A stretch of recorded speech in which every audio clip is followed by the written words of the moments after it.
नमस्कार साथीहरू, के तपाईँ पनि CORBL अर्थात् कर्पोरेट डेभलपमेन्ट ब्याङ्कको सेयर किन्नु भएको छ वा किन्ने सोचमा हुनुहुन्छ?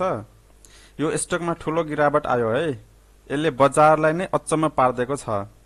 एउटै कम्पनीको सेयर एकैचोटि 1710 मा ओर्लिएको छ है। यहाँ हेर्न सक्नुहुन्छ 1710 मा ओर्लिएको छ। कति स्टक अब पूर्ण रूपमा क्र्यास त हुन लाग्छ हैन, किनभने साना साना अब लगानीकर्ताहरूको त अब यस्तो पाडामा त के हाल होला हैन। आज हामी यसको भित्र को रहस्यको बारे भित्री रहस्य र प्राविधिक विश्लेषणको चर्चा गर्नेछौँ है। अब जस्तो साथीहरू यो तपाईको CRBL हैन, CORBL है, कर्पोरेट डेभलपमेन्ट ब्याङ्क। अब यो एउटा सानो विकास बैंक हो है, जसको चुक्ता पुँजी भनेको पेड अफ क्यापिटल तपाईको 52 करोड 50 लाख रुपैयाँ छ हैन। जस्तै मैले यहाँनिर तपाईको अब देखाइदिहाले।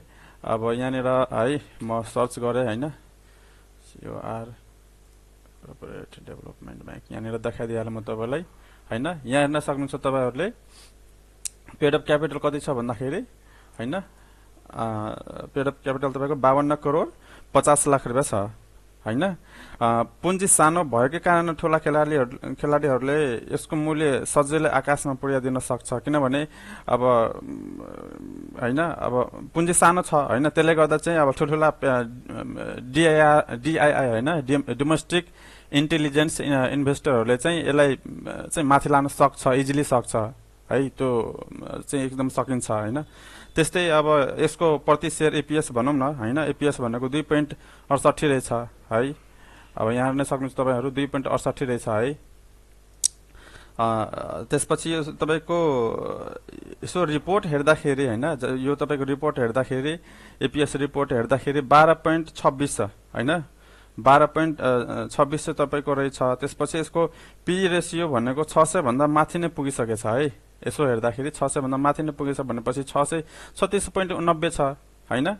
भनेपछि तपाईको 600 भन्दा माथि छ।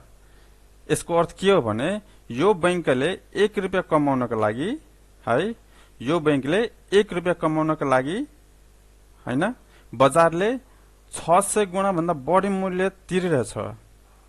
कति गुणा बढी तिरिरहेछ त? 600 गुणा बढी तिरिरहेछ। यो निकै नै ओभर भ्यालुड र जोखिमपूर्ण अवस्था हो खासमा भन्दाखेरि है। ल अब चाहिँ अब हामी यता हेरिसक्यौं। अब हामी कहाँ जाने त? अब चार्टतिर जाने है। अब चार्टमा भनेको यो तपाईको अलिकता बुझ्नु पर्ने कुराहरु के रहेछ भने यसो हेर्दाखेरि अब सबैको नजरमा त CORBL भनेको तपाईको त अब के छ अवस्था, कस्तो छ, किनभने 1710 मा प्राइस छ हेर्नुस् हैन। म अलि थोरै यसलाई चाहिँ शिफ्ट गर्छु है, यता लेफ्टतिर शिफ्ट गर्छु। म लेफ्टतिर राख्ने गर्छु प्राइस हो। सो अब यसमा चाहिँ पिरो नमान्नु तपाई है। अब जस्तै कि मैले अब यसलाई एनालाइज गर्न जाँदाखेरि कसरी गर्ने भन्ने कुरो चाहिँ यहाँनिर है मैले अब जस्तो स्विङ्स मार्क गरे हैन, मैले म्याग्नेट अन गरिहाले है। यहाँबाट यसरी म्याग्नेट अन गर्ने हो। यहाँनिर विक पनि हुन्छ, विक म्याग्नेट र स्ट्रङ म्याग्नेट। म प्राय यसो विक म्याग्नेट युज गर्छु। जस्तो यहाँनिर मैले मार्क गरिदिए 2px लाई अझ अतले पारेर हैन। अब म ओभरअल हेर्दाखेरि यो स्टक खासै चाहिँ धेरै झन त झरा छ है, किनभने प्राइस भनेको तपाईको यहाँसम्म लागेको थियो भनेपछि 3183 रुपैयाँ हैन, 3183 रुपैयाँसम्म प्राइस गएको थियो। त्यहाँबाट झर्नु भनेको 1400 भन्ने 1500 मोटामोटी भनेको 1700 भनेको मोटामोटी आधी नै भयो है। र पनि आधी हुँदा पनि यो प्राइसलाई चाहिँ अब बेरिस छ भन्दैमा चाहिँ भन्न मिल्दैन है। म आफ्नो पर्सेप्सन भनिरहेछु तपाईहरुलाई, किनभने आजसम्म जुन कुरो म हेरिरहेछु यो भनेको ओभरअल बुलिश नै छ के है, बुलिश नै छ। अब बेरिस हुनलाई मेरो पर्सेप्सन के छ भने कुनै पनि स्टक तपाईको यहाँनिर यस्तो है यसरी मुभ गर्यो भने त्यो भनेको बुलिश मुभ हो, किनभने आफ्नो प्रिभियस हैन, आफ्नो प्रिभियस के अरे स्विङ्स प्रोटेक्ट गरिरहेछ हैन। तर अब यसकै केसमा यदि यो यसले चाहिँ यसरी चाहिँ स्विङ्सहरुलाई ब्रेक गर्दै यसरी ब्रेक गर्दै यसरी ब्रेक गर्दै गएको भए चाहिँ यो स्विङ्सहरु त ब्रेक भयो हैन। ब्रेक भएपछि के हुन्छ भने ट्रेन्ड चेन्ज हुने सम्भावना हुन्छ। सम्भावना होइन, ट्रेन्ड चेन्ज भएकै हो हो कि अब मेरो बुझाइ चाहिँ त्यो हो र हो पनि त्यही नै कुरा एक्चुअली भनेको तपाईँको स्विङ्स ब्रेक हुनु भनेको त क्यारेक्टर चेन्ज गरिदियो होइन हरेक कुरा चेन्ज भइदिएपछि मार्केट तपाईँको विपरीत दिशामा दिने सम्भावना हुन्छ है तर यहाँनिर के छ भने म कन्ट्रोल जेड दाबिहालेँ है अलि थोरै लु अनि त्यसपछि यहाँनिर के छ भने प्रत्येक स्विङ्सहरू चाहिँ कुनै पनि स्विङ्स यहाँनिर ब्रेक भएको छैन भनेपछि एक अर्का स्विङ्स चाहिँ प्रोटेक्टेड छ प्रोटेक्टेडको अवस्थामा होइन यसलाई चाहिँ अब यो भन्दा पनि प्राइस अझ मुनि जान्छ भने चाहिँ मलाई लाग्दैन किनभने अब यहाँनिर तपाईँ हेर्न सक्नुहुन्छ है यहाँनिर हेर्न सक्नुहुन्छ म थोरै अलिकता राम्रै तरिकाले तपाईँले चाहिँ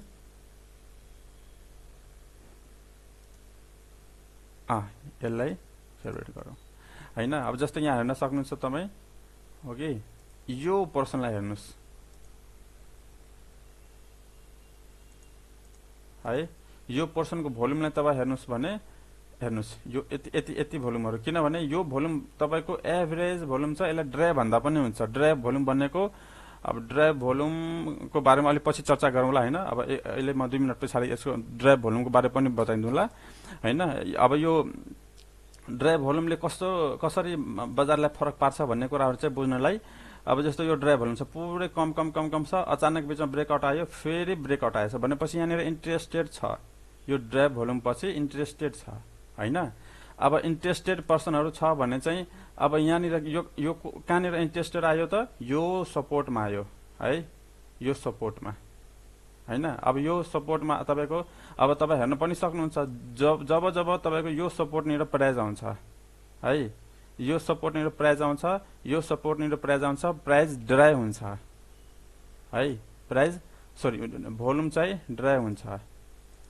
हो कि यो तपाईँ यहाँ हेर्न सक्नुहुन्छ है यसलाई यसरी मुनि झारौँ यहाँनिर हेर्नु तपाईँको भोल्युम ड्राइभ भएको छ कि छैन छ त्यसै गरी यहाँ पनि हेर्नुहोस् तपाईँको के छ भने भोल्युम ड्राइभ भएको छ है त्यसपछि यहाँ त मैले देखाइ नै दिइहालेँ यो पनि भोल्युम ड्राइभ भएको छ भनेपछि भोल्युम ड्राइभ भएपछि के हुन्छ त भोल्युम ड्राइभ पछिको चाहिँ मुभ आउँछ जस्तो यहाँ हेर्न सक्नुहुन्छ यो यो यो तपाईँको यति भोल्युम ड्राइभ भइसकेपछि मुभ आयो फेरि यहाँनिर हेर्नुहोस् है यति भोल्युम ड्राइभ भइसकेपछि मुभ आयो यो मुभ त्यसै गरी यो भोल्युम पनि तपाईँको यहाँ हेर्न सक्नुहुन्छ है यसरी हेर्नुहोस् यो तपाईँको यति ड्राइभ भइसकेपछि मुभ यहाँ आउने सम्भावना एकदमै धेरै छ किन छ भने एउटा लोजिक म लोजिक हिसाबले तपाईँले भनिरहेको छु यतिको भनिरहेको छैन एउटा लोजिक तपाईँको स्विङ्स चाहिँ प्रोटेक्टेड छ के छ स्विङ्स प्रोटेक्टेड छ यो पनि त्यसपछि यो पनि त्यसपछि यो एन्ड यो चारवटै स्विङ्स प्रोटेक्टेड छ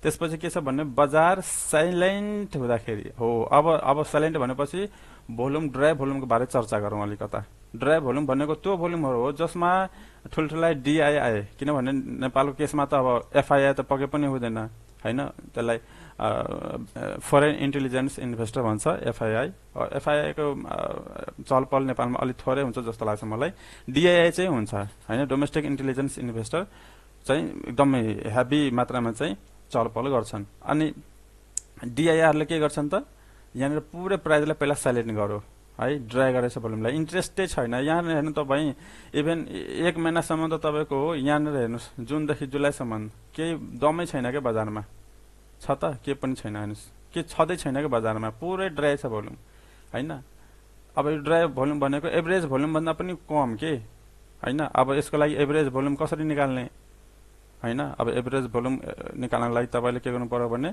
यहाँनिर सिम्पली भोल्युममा क्लिक गर्ने यहाँ क्लिक गरिसकेपछि यो सेटिङको छ सेटिङमा क्लिक गर्ने होइन अनि त्यसपछि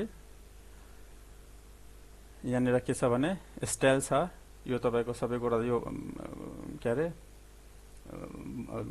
बुझ्नुभयो होला यो कलर भनेको यो कलर हो यो ग्रिन भनेको ग्रिन कलर र रेड कलरको हिसाबले यहाँनिर दिएको छ यहाँनिर अलिकति तपाईँ मुनि जानुहुन्छ भने भोल्युम मुभिङ एभरेज छ एमए भनेको मुभिङ एभरेज है यसलाई क्लिक गर्नुहोस् होइन यसलाई क्लिक गरिसकेपछि अरू के पनि गर्नु परेन यहाँ मुनि तपाईँ हेर्नुहुन्छ price levels on price scale र भ्यालुज इन स्ट्याटस लाइन यो के पनि यसलाई चलाउनु भएन यो जस्ट तपाईँको यहाँनिर ओके गरिदिने के गरिदिने त ओके अब हेर्नुहोस् तपाईँ अब कसरी बुझ्ने भोल्युम ड्राइभ भएको छ कि छैन यहाँनिर लोजिक छ यहाँनिर यो तपाईँले कसैले पनि भन्दैनन्, यो तपाईँले मैले आफ्नो प्र्याक्टिसको हिसाबले तपाईँलाई भनिरहेको छु, किनभने म लास्ट टाइम प्र्याक्टिस गरेको छु भोल्युम र प्राइज एक्सनको हिसाबमा होइन, म धेरै नै प्र्याक्टिस गरेको छु।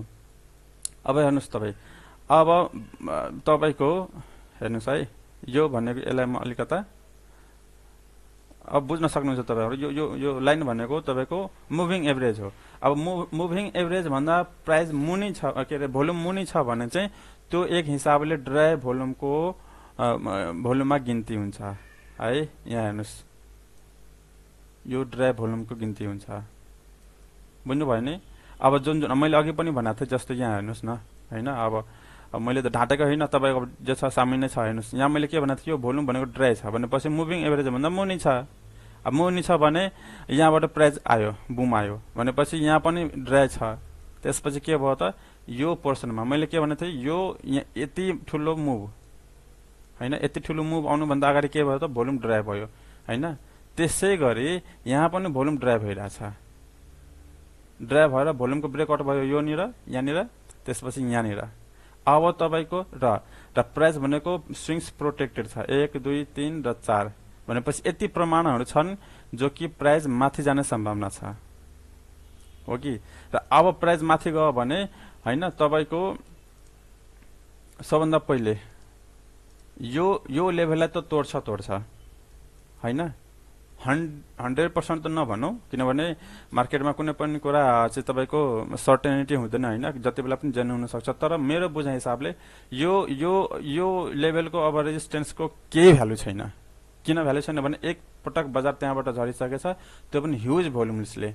अब त्यसको पनि भोल्युम हेर्नु तपाईँको, यो तपाईँको 2-3 महिना 4 महिनाको होइन, हो मैले त देखा पनि थिएन हेर्नु है, 2-3 महिना त छोडो, कति महिनादेखिको यति भोल्युम आएको छैन भनेपछि प्राइस यति लेभलबाट झरिसकेछ। अब जुन प्राइस यहाँबाट रेली हान्छ भने यो रेजिस्टेन्सको केही पनि औकात रहँदैन है। यो मैले आफ्नो विगतको प्र्याक्टिसलाई मध्यनजर गरेर प्र्याक्टिसको हिसाबले भनिरहेको छु है। यो रेजिस्टेन्स केही पनि औकात रहँदैन है, यो मोटो रेजिस्टेन्सको। यसलाई त सिधै ब्रेक यसरी अब लाग्ला, 2-4 दिन 10 दिन 15 दिन लाग्ला होइन, बिस्तारै पुग्छ मार्केट, तर यो रेजिस्टेन्सको केही पनि भ्यालु छैन। अब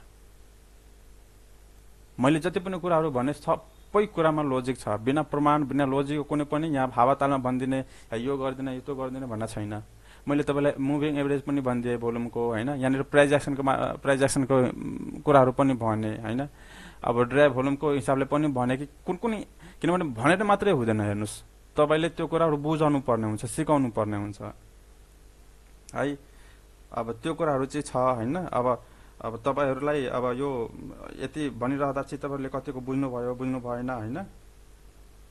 त अब तपाईँले चाहिँ अब अन्तिममा मैले के भन्न चाहन्छु कि तपाईँहरूलाई यो भिडियो चाहिँ हेर्दाखेरि कति बुझ्नुभयो बुझ्नु भएन होइन। अब च्यानललाई तपाईँ अब सब्सक्राइब गरिदिनु होला होइन, अब लाइक कमेन्ट सेयर गरिदिनुहोस् होइन, माया प्रेम देखाउनु पर्यो, किनभने यत्रो मेहनतले गर्दा चाहिँ मैले तपाईँलाई भिडियो बनाएको देखाएको छु सबै कुराहरू होइन। So please like comment share हानिदिनु, सब्सक्राइब नै हानिदिनु होइन। अनि अझै कुनै स्टकहरू त्यस्तो छ या नबुझेको छ भने चाहिँ त्यसको बारे मलाई कमेन्ट मेन्सन गर्नु, म त त्यसको बारे अलिकता चाहिँ बुझाइदिउँला है। हस् थ्याङ्क यू।